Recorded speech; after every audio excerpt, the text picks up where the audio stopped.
3, 2, 1. Open your mind. Assalamualaikum warahmatullahi ta'ala wabarakatuh. Ya, ketemu lagi masih di channel Irawan Code.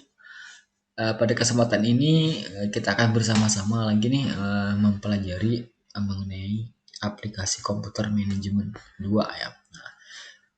Apa nanti akan kita bahas di antaranya yaitu mengenai konsep aplikasi komputer manajemen berbasis website ya, atau web ya. Nanti yang akan kita bahas adalah mengenai apa itu website, apa itu aplikasi berbasis website, dan apa itu bahasa pemrograman. Ingin tahu lebih lanjut, tetap di channel ini, Open Your Mind.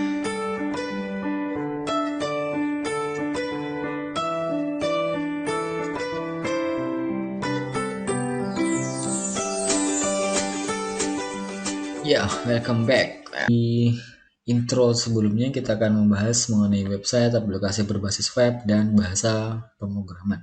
Nah, apa sih itu ya? Apa sih itu? Oke. Kita akan perjelas step by stepnya, yaitu apa sih itu website, aplikasi berbasis web, dan bahasa pemrograman itu sendiri. Nah, kita akan bahas dulu mengenai website. Apa sih itu website ya? Website itu adalah sebuah page atau halaman yang sering kita kunjungi nih kalau kita lagi surfing di dunia maya ya. Entah itu mencari informasi, mencari hiburan, ataupun belanja online di internet. Seperti itu. Kemudian ada juga pengertian yang mengatakan bahwa website adalah sekumpulan halaman pada suatu domain di internet yang dibuat dengan tujuan tertentu dan saling berhubungan serta dapat diakses secara luas melalui halaman depan atau homepage menggunakan sebuah browser menggunakan URL website.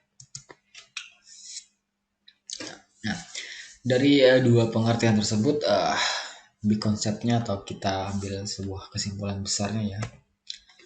Website itu merupakan sebuah kumpulan halaman yang berisi tampilan berupa teks, gambar, animasi, audio, video, atau gabungannya, atau yang biasa kita sebut dengan konten digital, yang dibuat dengan tujuan tertentu yang dapat diakses melalui jaringan lokal ataupun jaringan global.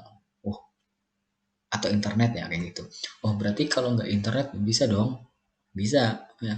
Karena nanti website itu akan dibuat atau dikembangkan dengan menggunakan bahasa pemrograman tertentu yang dapat juga dibuka tanpa menggunakan jaringan internet. Namun nanti ada batasannya ya. Nah, gimana detailnya nanti akan kita bahas di slide-slide berikutnya. Nah, kita akan ngomong ke sejarah website dulu deh ya. Nah, website itu menurut literatur ya, itu ditemukan ya atau dibuat atau lahir di dunia ini pada tahun 1991 pada tanggal 6 Agustus oleh Tim Berners-Lee ya. Dia seorang ahli komputer dari Inggris yang bekerja di laboratorium fisika Swiss. Kayak gitu tuh ceritanya. Awalnya sih website itu dibuat untuk memudahkan para peneliti untuk saling bertukar informasi. Jadi pada saat itu mungkin karena berbeda lokasi atau tempat, jadi internet itu akan dipakai supaya ini cepat sampainya ke sana, ini cepat sampainya ke sana. Nah, gitu. Ya, tonggak berdirinya sejarah website secara terbuka adalah pembuatan website bernama Mosaic.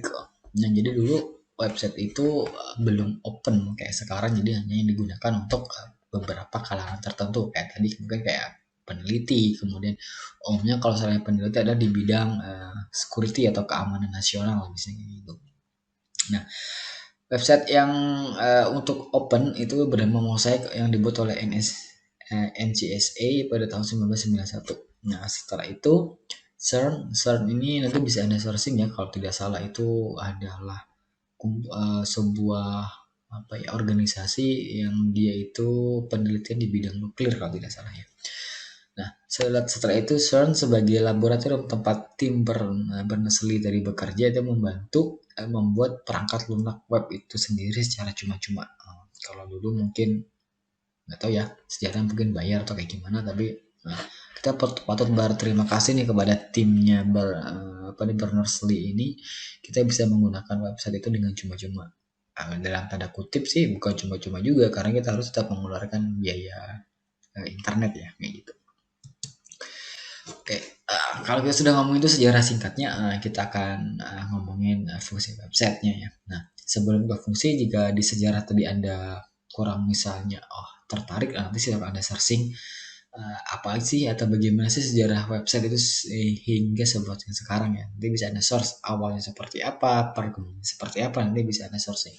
Nah, fungsi website itu sendiri yang pertama untuk saling bertukar informasi ya, kayak tadi tuh pasti.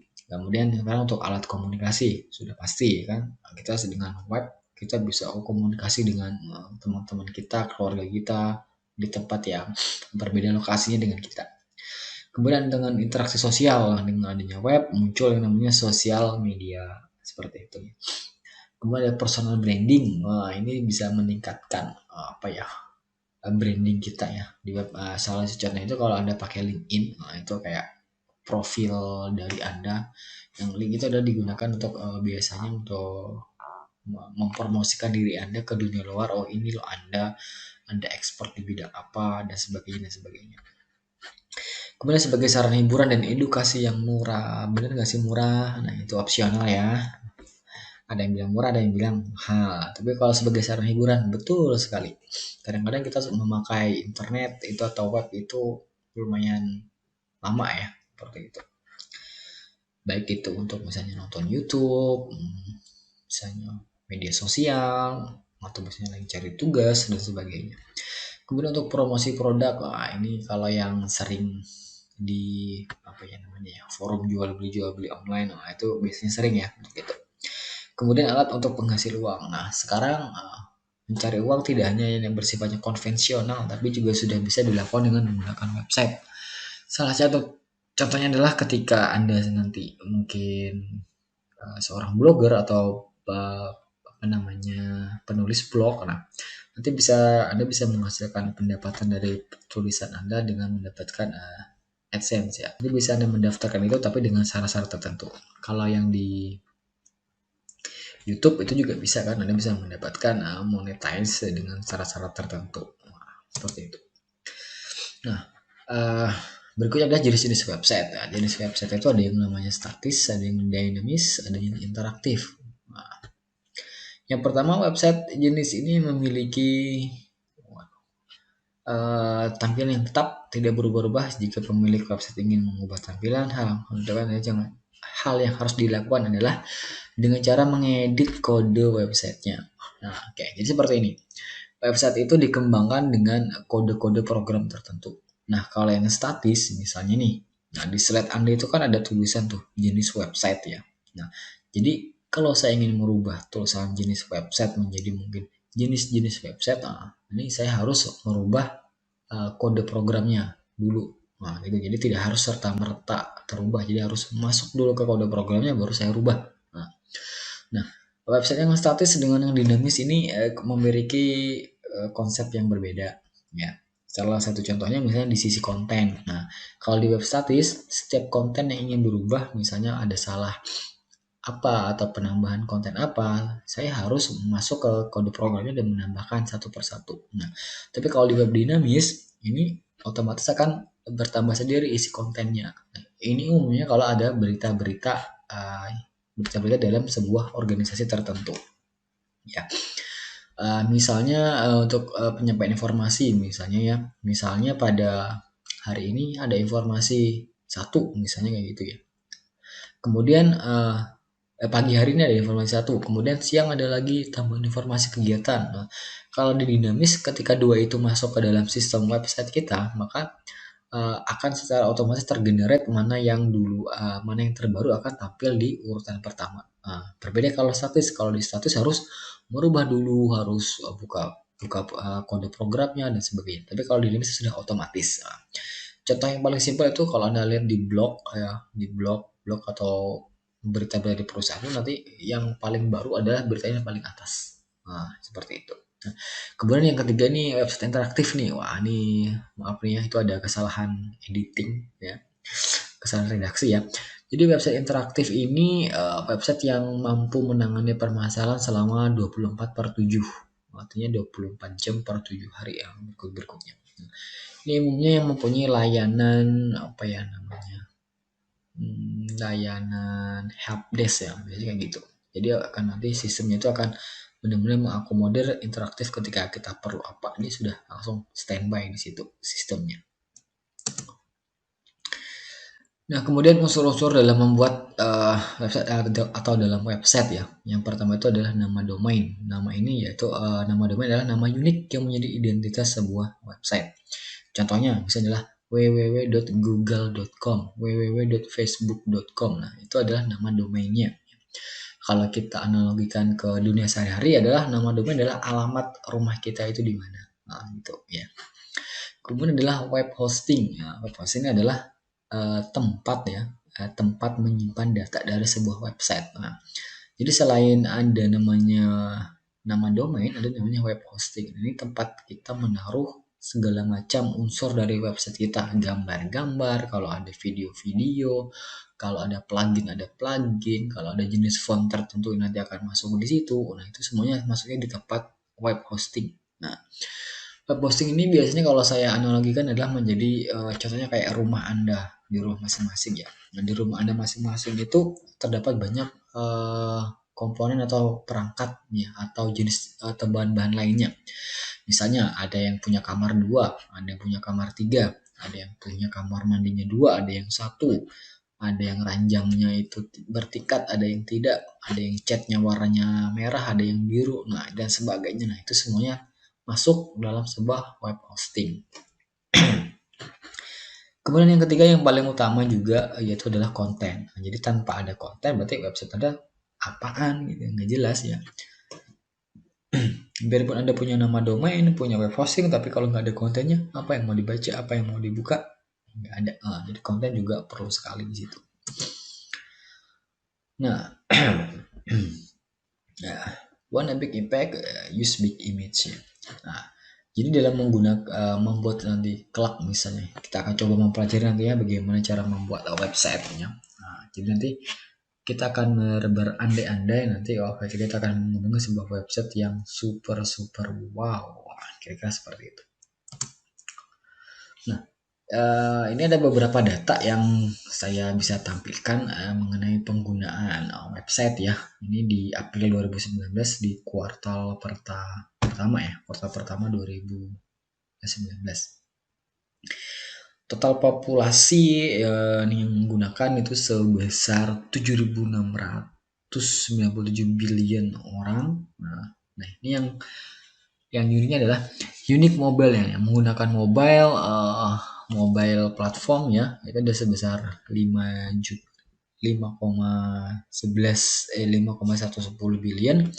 Kemudian yang menggunakan internet itu sebesar 4,437 billion. Kemudian yang aktif di media sosial adalah 3,499 billion, dan mobile social media user yang menggunakan media sosial di handphone ya, yaitu 3,429 billion. Nah, data ini saya ambil dari Hotsuite ya. Nah, nanti bisa Anda cek sendiri ini di periodenya April 2019. Nah, di sini kelihatan sekali besarnya pengguna internet kita ya di seluruh dunia nih, seperti kayak gini.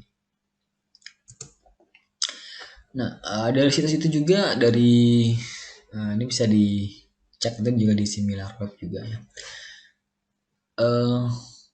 Apa namanya, website yang paling sering dikunjungi ya. Nah, yang pertama masih tetap punyanya Google, yang kedua adalah YouTube. Nah, jadi website ini kelak akan menjadi sebuah platform yang apa ya, sering terpakai lah, sering dimanfaatkan oleh orang-orang ya. Nah, ini tingkatnya yaitu time per visit. Jadi apa itu 9 M per 46 second.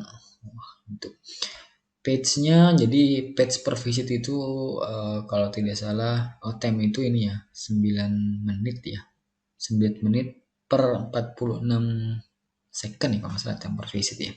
Kalau page per visit itu dia apa namanya dia apa namanya Google itu akan dibuka sebanyak 8,5 halaman sekali orang mengunjunginya. Nah, kalau time-nya sebanyak selama 9 menit 46 detik ya. Nah, Dari sini yang bisa Anda lihat yang paling lama dikunjungi itu adalah YouTube. Ya, sekali dikunjungi itu sebesar rata-ratanya ini 21 menit 52 detik di situ. Nah, itu lumayan lama ya. Kalau Google itu 9 menitan, kemudian oh ya di sini ada beberapa konten-konten dewasa ya, jadi jangan dibuka ya. Saya lupa tadi ngeblurnya. Oke, itu world most visit website. Jadi website yang di ranking yang paling banyak dikunjungi. Nah, berikutnya active user of top social platform. Nah, ini sosial media yang paling sering dipakai ya sepertinya oleh user ya yang aktif. Nah, pertama itu ternyata Facebook. Itu tapi ini datanya per April ya 2019 ya. Nah, itu ada Facebook, yang kedua itu ada YouTube, kemudian WhatsApp, kemudian FB Messenger, kemudian WeChat, Instagram, QQ, Qzone, TikTok, Sina Weibo, Reddit, Twitter, Douban, LinkedIn, Baidu Tera, Skype, Snapchat, Viber, Discord, and Pinterest. Nah, itu kira-kira. Data update-nya pada tanggal 23 April ya. Nah, ini ada social network, ini messenger lah tipenya ya. Nah, berarti ya, yang paling masih banyak dipakai user itu platformnya adalah platform dari social network ya. Nah, baru yang kedua adalah messenger. Kalau messenger yang paling banyak terpakai adalah WhatsApp, kemudian Facebook Messenger ya. Kemudian ini dari Facebook yang data Facebook yang banyak mengunjungi Facebook ya, itu ya dari country. Yang pertama tahu dari India, jadi orang India ini ya populasinya menyumbang 25% ya. Kemudian United States, ada Brazil, kemudian ada Indonesia. Kita di peringkat ketiga yang suka Facebookan ini. Anda berarti kalau suka Facebookan Anda penyumbang data 120 juta. Nih. Oke. Nah, kalau tadi kita sudah melihat beberapa catatan, nah ini ada sebuah proyeksi pengguna internet di Indonesia tahun 2017 sampai 2023. Nah, posisi kita di 2020 ya. 2020 ini sudah nanti kira-kira hampir 120 juta orang yang akan menggunakan internet atau sebesar kira-kira 9,5%. Dan targetnya itu di 2023 itu ada sebesar 150 juta orang. Wow. Itu jadi kedepannya teknologi internet dengan berbasiskan website maupun aplikasi mobile itu sangat berperan sekali dalam kegiatan-kegiatan kita kelak nantinya sehari-hari ya. Nah, tadi kita sudah ngomongin beberapa data tentang pengembangan, tentang aplikasi atau situs-situs web yang dikunjungi dan sebagainya. Sekarang kita akan mengetahui apa sih itu yang namanya mobile website sama yang mobile apps. Nah, ini mobile website, mobile web ya atau mobile website adalah halaman HTML berbasis browser yang diakses menggunakan perangkat portable melalui jaringan seluler. Nah, simpelnya adalah website yang biasa kita sebut adalah yang biasanya kita buka menggunakan laptop ataupun komputer. Nah, sedangkan mobile website adalah website yang kita buka menggunakan browser via handphone Anda. Nah, kalau handphone Anda terinstall Google Chrome nih, ya Google Chrome Anda buka, nah itu namanya nanti adalah mobile website ya. Nah, kira-kira kayak gitu tuh.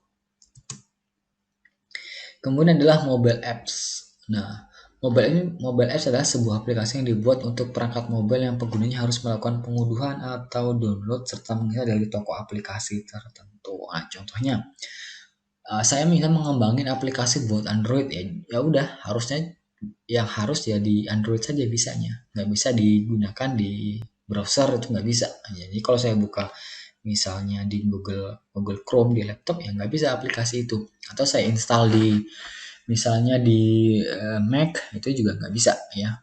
Atau di handphone Apple itu juga tidak bisa ya. Oke, kita ngomongin tentang bahasa pemrograman. Nah, kita simpel saja, paling tidak Anda ini mengetahui ya apa sih itu bahasa pemrograman. Yaitu bahasa pemrograman merupakan instruksi standar untuk memerintahkan komputer agar menjalankan fungsi tertentu. Nah, simpelnya seperti itu ya. Jadi website nanti itu ada yang namanya bahasa pemrograman tersendiri agar website itu dapat berjalan atau terbuka atau berfungsi ketika Anda menjalankan. Nah, contohnya misalnya ketika Anda sudah buka nih Google nih ya, Anda sudah membuka google.com, terus Anda searching.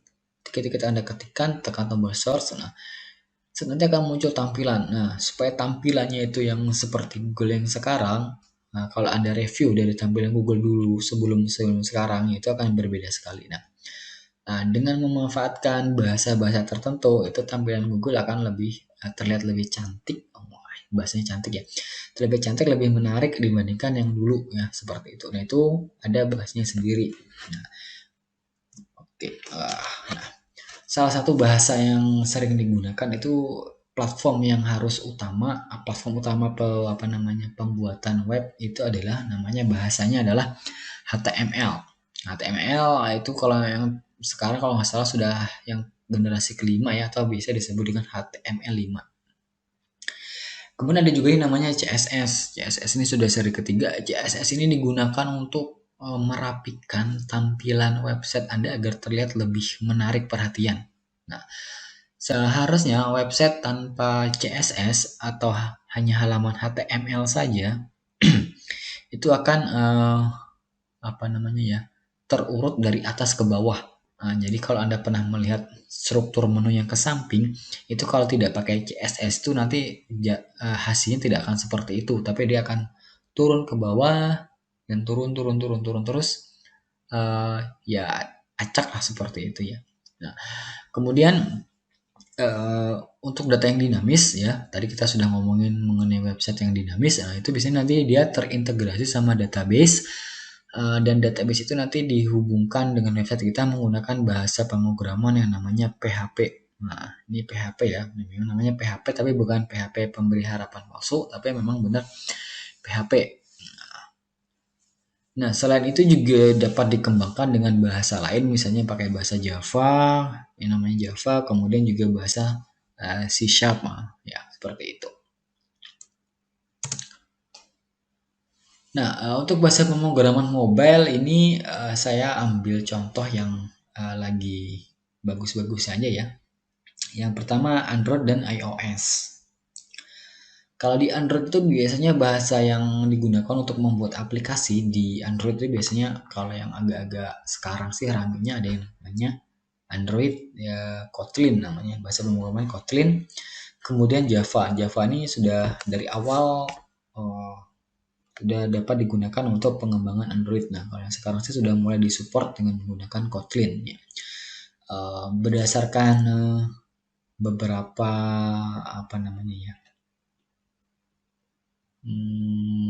pengalaman dari para programmer, disebutkan bahwa Kotlin ini ternyata lebih kemampuannya lebih di atas Java kayak gitu ya. Nah, itu simpelnya kayak gitu. Saya tidak jelaskan tentang rinci, tapi itu hanya untuk ilmu singkat saja ya. Nah, yang kedua ada namanya Swift dan Objective-C. Nah, ini digunakan di develop untuk pengembangan aplikasi dengan platform iOS. Nah, jadi Anda yang punya handphone Apple dari Apple, nah itu kira-kira dikembangkan bisa pakai Swift atau pakai namanya Objective-C. Nah, di antara web dan apps itu ada beberapa perbedaan ya. Yang pertama yaitu ada yang namanya native apps, kemudian ada hybrid apps, ada yang namanya web apps. Ya, ini kita berbicara website yang dibuka di handphone Anda ya. Nah, atau aplikasi-aplikasi yang berbasis internet yang terinstall di handphone Anda. Nah, yang pertama adalah aplikasi natif. Ya. Di dalam teknik informatika atau pengembangan perangkat lunak itu ada namanya native aplikasi atau native apps, yaitu aplikasi yang dibangun dengan bahasa pemrograman yang spesifik untuk platform tertentu. Nah, contohnya kalau untuk Android ya Android saja, kalau untuk iOS saja, kalau untuk Windows Phone ya udah Windows Phone saja cukup, nggak bisa dia tersinkron dengan aplikasi platform lain.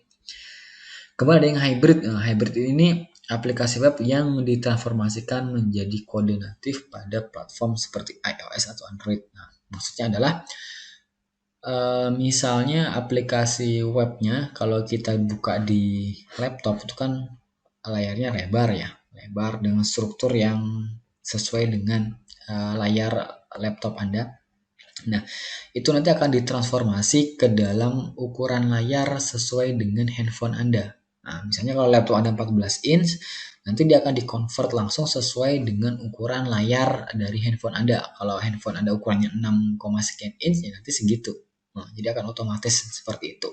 Dan ini bisa dibuka di semua platform asal tetap menggunakan browser, ya kayak gitu. Nah, browser itu apa? Pasti Anda tahu ya. Nggak usah saya jelaskan. Kemudian ada yang namanya website. Nah, website ini adalah website dengan tingkat interaksi yang mirip dengan aplikasi mobile.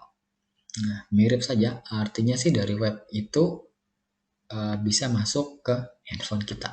Nah, seperti itu. Nah, itu sekilas tentang apa itu website, tentang aplikasi berbasis web, dan tentang sekilas mengenai apa itu bahasa pemrograman. Nah, jika ada punya pertanyaan, silahkan tuliskan di komentar. Share jika ilmu yang kita bahas pada saat ini itu bermanfaat. Wabillahi taufiq wal hidayah. Assalamualaikum warahmatullahi taala wabarakatuh. 3, 2, 1. Close your mind.